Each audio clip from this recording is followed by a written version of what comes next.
Hi guys, I'm Laura Vitale, and on this episode of Laura in the Kitchen, I want to show you how to make a really easy treat.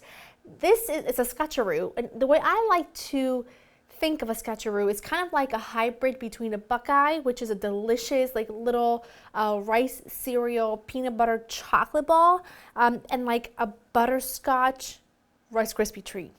Mix the two combined, that's what you get, and they are so good, absolutely addictive. When you make these, get them out of your house as soon as humanly possible because you will consume the entire 9x13 pan.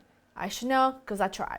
Let me run you through the ingredients. The list is short and sweet, kind of like me. You need some rice cereal to start. I have this in a big pot because you need a lot of surface to toss it. I also have some creamy, smooth peanut butter. You need some granulated sugar. This is some light corn syrup. You can use honey if you want to.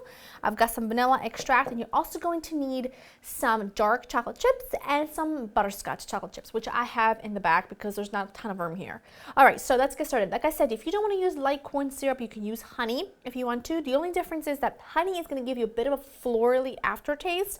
Delicious, but I really want the pure, like, peanut butter and chocolate and butterscotch to come through, and I don't want anything to disturb that, so that's why I'm using light corn syrup. So in a saucepan, I'm going to add the sugar and the corn syrup, and keep in mind that this is by no means something that you should make often. It's a total treat. Once in a really, really blue moon, you can make this, but like I said, it's very sweet, very indulgent, and it's using ingredients that I don't use on a normal basis, so worth a splurge. All right, I'm gonna bring this to a simmer. I just wanna cook it long enough for the sugar to dissolve, and I'll show you the next step. Once you bring it to a simmer and it comes up to a boil, you don't wanna boil this for a long time. You wanna just turn this off because the sugar is just about dissolved at this point.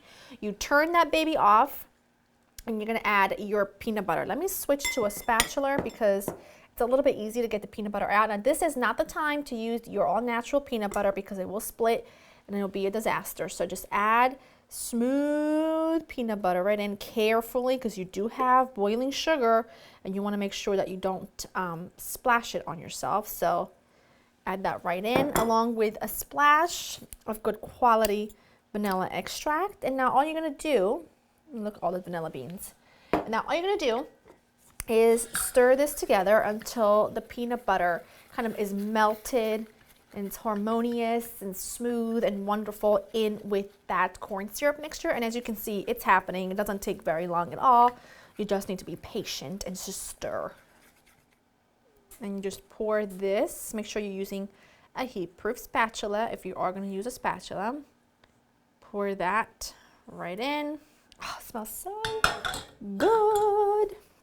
And then you just mix. You just want to make sure, this is why I like to use a big pot, because I need to make sure that I'm mixing really well. And if I'm using a bowl, then it's not big enough and everything goes everywhere.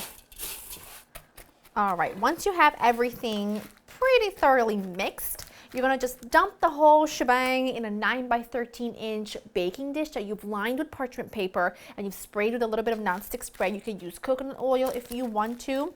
This is just this just helps things not stick.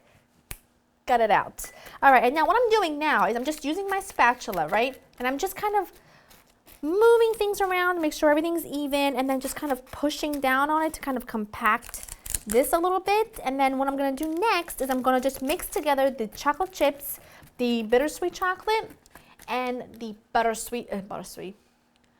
My goodness, can I just get a sentence out without complicating things? Butterscotch chips and the other chocolate chips. Melt them together, bada bang, and I'll meet you back here to smear it. There you go.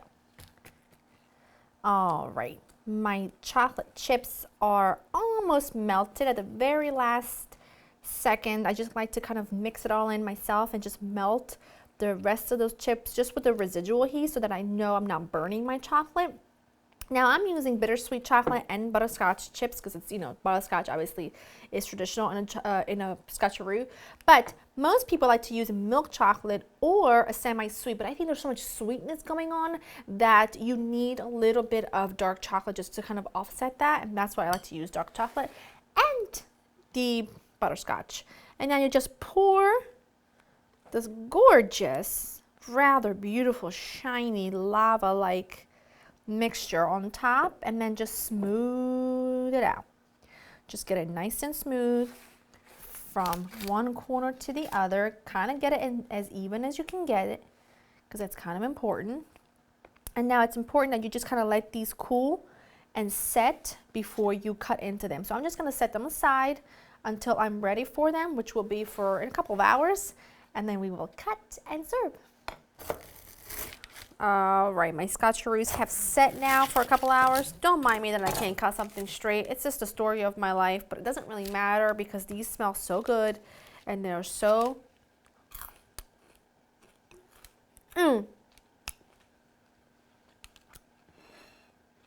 that butterscotch smell with the chocolate.